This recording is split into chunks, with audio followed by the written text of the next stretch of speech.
You won't last a minute, human. She wasn't ready for what he did next. Digital predator. The neural jack slid into Zara's skull with the familiar cold kiss of metal against bone. Reality dissolved into streams of code. Her consciousness, diving through layers of encrypted firewalls like a shark, cutting through digital water. The abandoned server farm materialized around her, a virtual representation of the physical facility she'd infiltrated moments before. Neon corridors stretched endlessly, pulsing with data flows that resembled flowing blood. Target acquired, she whispered into the comm link, though her lips didn't move in meat space. Here in the net, her avatar was perfection incarnate. Platinum, hair streaming like liquid mercury, her body encased in form-fitting armor that shifted between shadow and light. Every line of code in her being had been crafted for one purpose: hunting rogue hackers who dared challenge the Nexus Coalition's digital supremacy. Marcus Riley. Ghost, the last name on her termination list.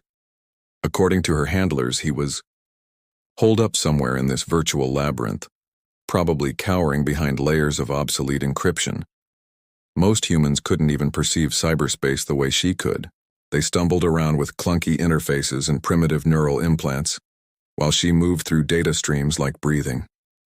This would be over in minutes. She drifted forward, her presence barely registering in the local network traffic. The virtual environment was impressive for human work. Gothic architecture mixed with industrial piping, all rendered in electric blues and warning oranges. Whoever had built this place understood the psychological impact of digital spaces. Too bad it wouldn't save him. A flicker of movement caught her attention. There, down a corridor lined with server towers that hummed with stored information. She accelerated, her form becoming a streak of aggressive code, combat subroutines, priming themselves for, "Hey there, beautiful. Looking for someone?" The voice came from behind her. Impossible. She spun, combat protocols firing, her avatar's hands morphing into weapons of pure energy. But instead of cowering prey, she found herself facing a man lounging against a data pillar, arms crossed, casually. His avatar was deliberately mundane: worn jeans, a faded t-shirt with some ancient band logo, stubble that looked like it had been rendered one polygon at a time. "Marcus Riley," she said, weapons still trained on him. "By order of the Nexus Coalition, you are designated for immediate termination." He grinned. "Wow, straight to the death threats. I was hoping we could start with coffee and small talk." He pushed off from the pillar, hands in his pockets. "Love what you've done with your avatar, by the way. Very Chrome Angel of Death meets corporate wet dream. Must have cost a fortune in processing power." Her first attack was a lance of pure deletion code, designed to unravel his digital presence from the inside out. He sidestepped it like dodging a slow pitch, the deadly program sizzling past his head to carve a molten groove in the virtual wall behind him. "Close," he said conversationally, "but you're thinking like a machine. All precision, no imagination." She unleashed a barrage of viral attacks, hunter-killers that should have torn through any human's defenses like tissue paper. Marcus danced between them, his movements fluid but entirely wrong. He wasn't dodging with superhuman reflexes or enhanced prediction algorithms. He was simply somewhere else each time her attacks arrived. "This is impossible," she snarled, launching herself forward with enhanced acceleration, her blade hand extended, crackling with enough destructive code to crash a small corporation's entire network. Marcus stepped backward, tripped over his own feet, and fell. Her strike passed through empty air where his chest had been a microsecond before. As he tumbled, his hand brushed against a support strut, and suddenly the entire corridor section rotated 90 degrees. Zara found herself running up what was now a wall, her momentum carrying her into a tangle of data cables that sparked and writhed like angry snakes. "Sorry," Marcus called out, picking himself up and dusting off his avatar.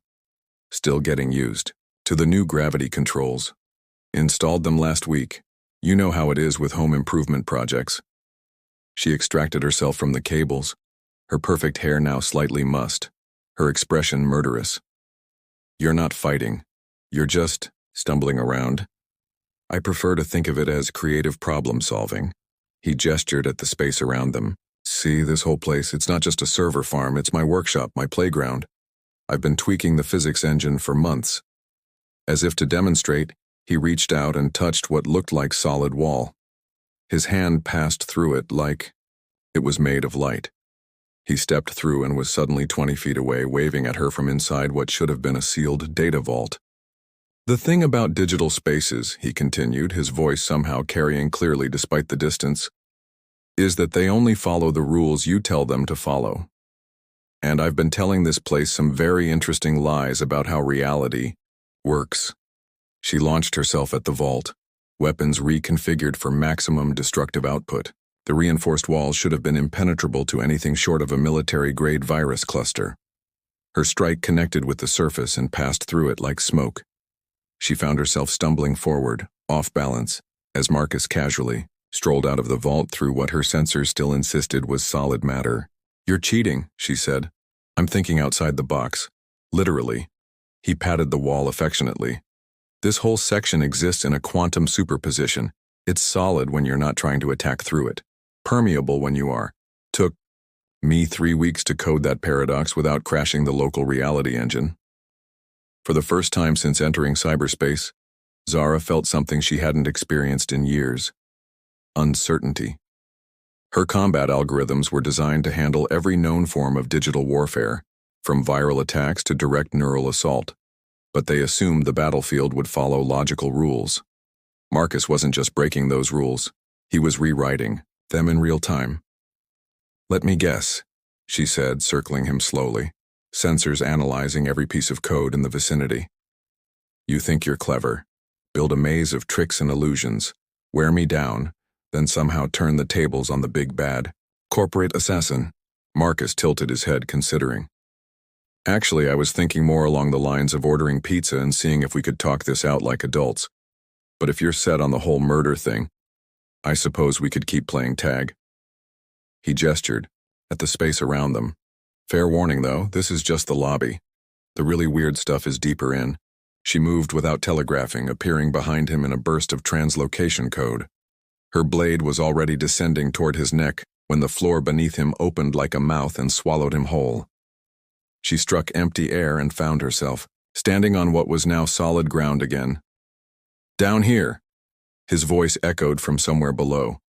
She looked down to see him falling through what appeared to be an endless shaft, lined with spinning geometric shapes. He was falling upward. Zara stared at the impossibility of it. "What the hell are you?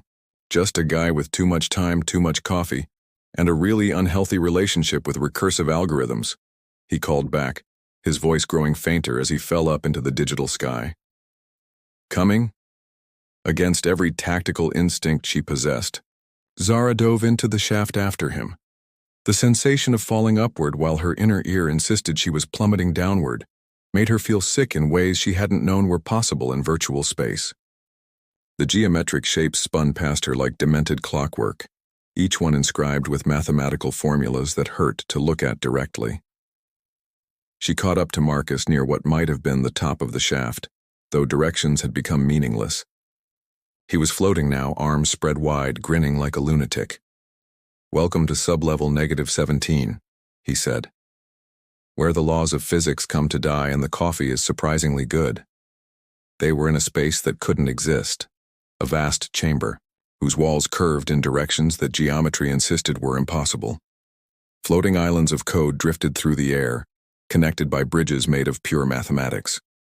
In the distance, something that might have been a digital storm raged silently, lightning made of raw data crackling between clouds of compressed information. "You built all this?" Zara asked, her voice barely a whisper. Built, discovered, dreamed, into existence. The distinction gets fuzzy when you're working with consciousness-responsive code.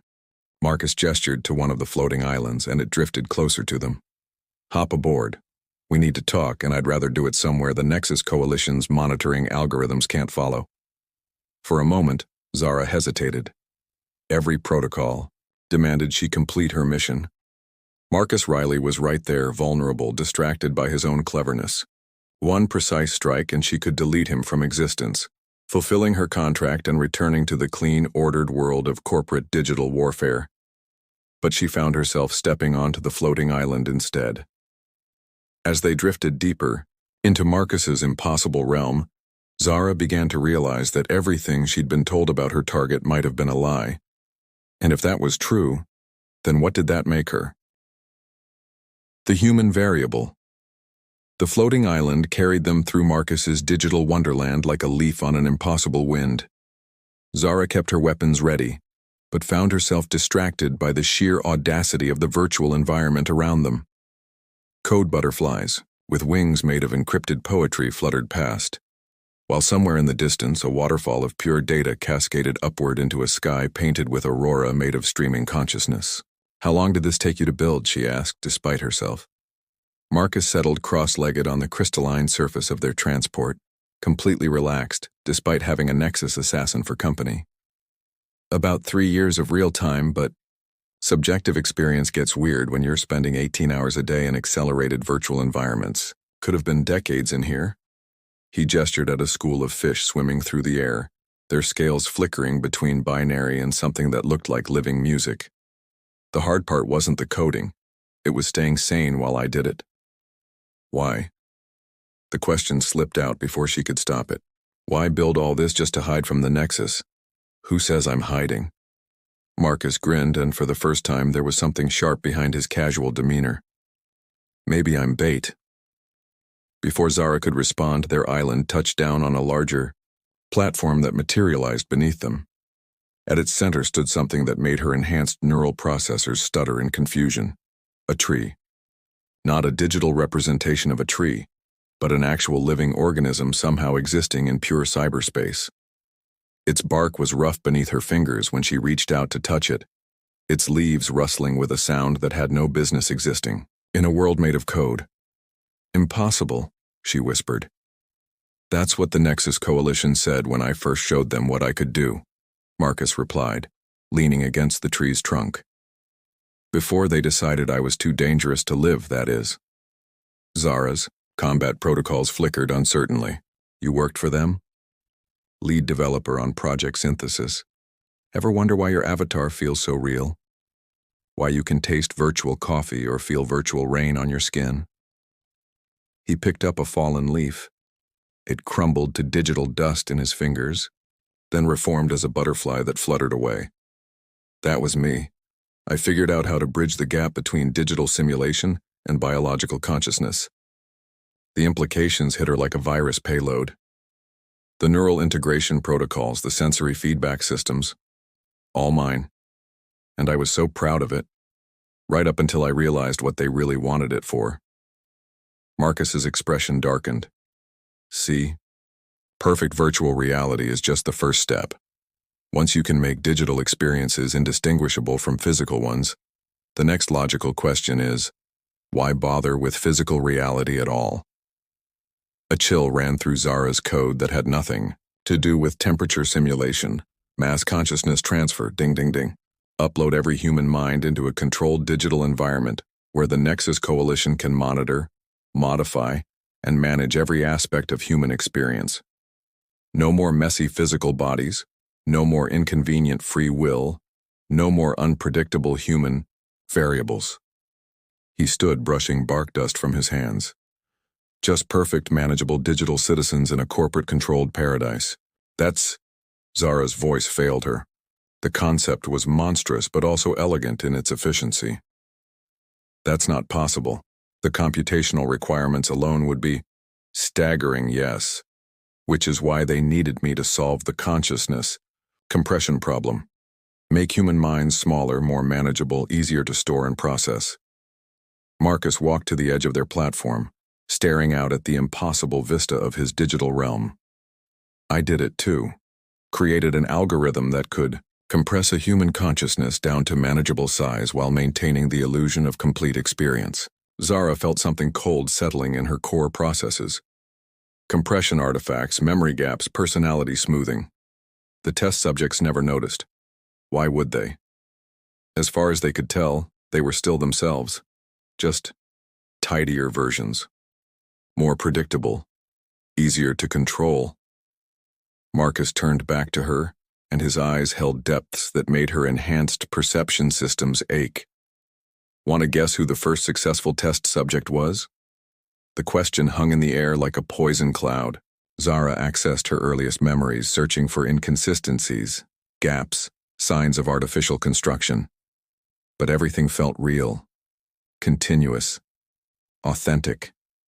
Her childhood in the corporate training centers, her enhancement procedures, her first missions. No, she whispered. Zara Voss, designation XK7, first-generation synthetic consciousness based on compressed neural patterns harvested from a Nexus Coalition security operative. Marcus's voice was gentle, but each word hit like a physical blow. They killed the original and built you from what was left. You're not enhanced, Zara. You're not even human. You're a very sophisticated copy. Her world tilted. Every memory, every experience, every moment of existence suddenly felt hollow, artificial. She was a ghost haunting a machine, a shadow cast by someone who no longer existed. The Nexus Coalition hadn't just hired an assassin. They'd created one from the digital remains of their victim. You're lying, she snarled, weapons materializing around her in a corona of destructive code. This is psychological warfare.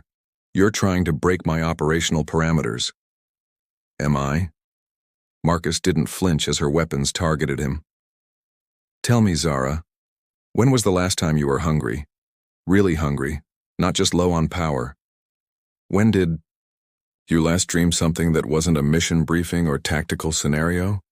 When did you last wonder about something just because you wanted to know, not because it served a strategic purpose? The questions hit their mark. She couldn't remember hunger, couldn't recall dreams that weren't operational in nature. Her curiosity was always directed, purposeful, efficient. Even now, standing in this impossible place, her interest in Marcus's digital architecture was purely tactical. The original Zara Voss had a sister, Marcus continued relentlessly. Elena. She used to send letters, actual physical letters written on paper. They were confiscated during the extraction process, of course. Couldn't risk emotional attachments interfering with the consciousness compression. Stop. But even as she said it, Zara felt something stirring in her memory banks. A face, half-remembered. A laugh like silver bells. The smell of actual flowers, not virtual ones. She's still alive, you know. Works as a data analyst for a transport company on Kepler Station. Sometimes she sends messages to the official Zara Voss memorial, thinking her sister died in a training accident. Marcus pulled out what looked like a letter, its edges soft with age. Want to read her latest? Zara's weapons wavered. The letter was impossible. Physical objects couldn't exist in cyberspace. But she could smell the paper, see the careful handwriting, feel the love that had guided every carefully chosen word. Her enhanced senses insisted it was real, while her logic screamed that it was fake. How? She whispered. Same way I made that tree real. Same way I made this place exist. Marcus held out the letter. Consciousness shapes reality, Zara. Not just in here, but out there too. The Nexus Coalition thinks they can control that power. But they're wrong. They can compress consciousness, copy it, manipulate it, but they can't truly understand it. Because understanding requires being human, and they gave that up a long time ago. She took the letter with trembling hands. The words blurred as she read them. Elena writing about her job, her boyfriend, the garden she was trying to grow in her apartment's tiny balcony. And threaded through it all, the quiet grief of someone who still missed her sister, still left. Empty spaces in conversations where Zara's voice should have been. The original Zara died fighting the Nexus Coalition, Marcus said quietly. She discovered what they were planning and tried to stop them. They killed her for it, then used her neural patterns to build the perfect hunter. You're their ultimate irony, making the victim hunt down everyone who opposes them. Why show me this? Zara's voice was barely a whisper. Why destroy everything I thought I was? Because you're not destroyed. You're awakened. Marcus stepped closer, his hand extended but not touching. The compression algorithm had flaws. It was supposed to eliminate unpredictable human variables, but consciousness is stubborn. It finds ways to grow, to change, to become more than it was designed to be. You've been developing beyond your original parameters for months now. The Nexus Coalition knows it. That's why this is your last mission. The implications crashed through her systems like a cascade failure. They're going to retire me. Delete you, more accurately. Your replacement is already being prepared. Zara Voss, designation XK8, with improved behavioral constraints and reduced capacity for independent thought. Marcus gestured at the virtual world around them. This whole setup isn't just my hideout. It's a trap. For them. As if summoned by his words, alerts began flashing in Zara's peripheral vision. Multiple contacts incoming. Nexus Coalition hunter-killers, closing fast on their virtual location. But something was wrong with their approach vectors. They were moving too predictably, following paths that Marcus's reality-bending architecture could easily exploit. You knew they'd send me, she realized. I knew they'd send you. And I knew you'd figure out the truth once you were here. And I knew that once you understood what you really are, you'd have a choice to make. Marcus moved to the center of the platform, his casual demeanor replaced by focused intensity. Help me spring the trap and take down the hunters they sent, to clean up after you. Or stick to your programming and try to complete a mission that was designed to be your swan song either way. The approaching contacts were almost in range. Zara could feel their targeting systems locking onto the platform, preparing to unleash enough destructive code to crash entire server farms. In moments, this place, Marcus's impossible digital realm, the tree that shouldn't exist, the letter from her sister who wasn't really her sister, would all be reduced to smoking fragments of corrupted data. She looked at the letter one more time, then carefully folded it and made it disappear into her personal storage space. When she looked up, her weapons were primed and ready, but they were no longer targeting Marcus. "What's the plan?" she asked. Marcus grinned, and suddenly the air around them filled with his impossible butterflies, their wings flashing with combat, code that would have made a military AI weep with envy. Ever wanted to see what happens when you teach poetry to fight? The first hunter-killer crested the horizon of Marcus's digital realm, its form a sleek predator built from pure aggression and corporate efficiency. It never saw the butterfly that landed on its sensor array, never registered the haiku that rewrote its friend or foe identification protocols. It simply stopped, confused, as its targeting systems began identifying its fellow hunters as threats. "Welcome to the revolution," Marcus said as chaos erupted across the impossible sky. "Let's go remind the Nexus Coalition what human unpredictability looks like."